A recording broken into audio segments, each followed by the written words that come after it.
Hello लोगोफोर, नोंथांमोनखौ गासैखौबो खुलुमहरनाय जाबाय।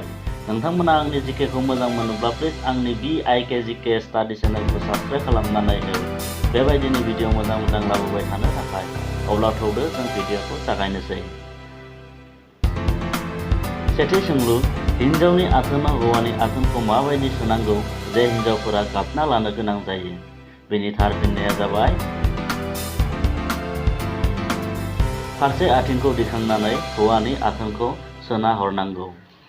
नैथि सोंलु, हिन्जावसाया गिबि खेब आथोन खालामजादोंब्ला हौवासाफोरा माबायदि गोरोन्थि खालामनो नाङा? बेनि थार फिननाया जाबाय खेबसेयाव खुन्दायनानै सोना होनो नाङा। थामथि सोंलु, हिन्जावसाफोरखौ खालामबाय थानाय समाव हिन्जावसाफोरनि बबे अंगखौ हमनानै खालामनांगौ? बेनि थार फिननाया जाबाय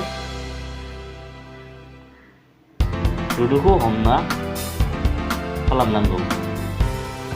ब्रैथि सोंलु, हाबा जायै सिख्लाफोरखौ खालामबाय थानाय समाव बेसेबां खेब सोमावनांगौ एबा सोलाय बखलाय खालामनांगौ? बेनि थार फिननाया जाबाय 5 निफ्राय 15 खेब सोमावनांगौ।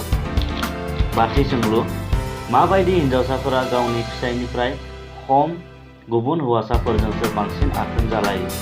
बेनि थार फिननाया जाबाय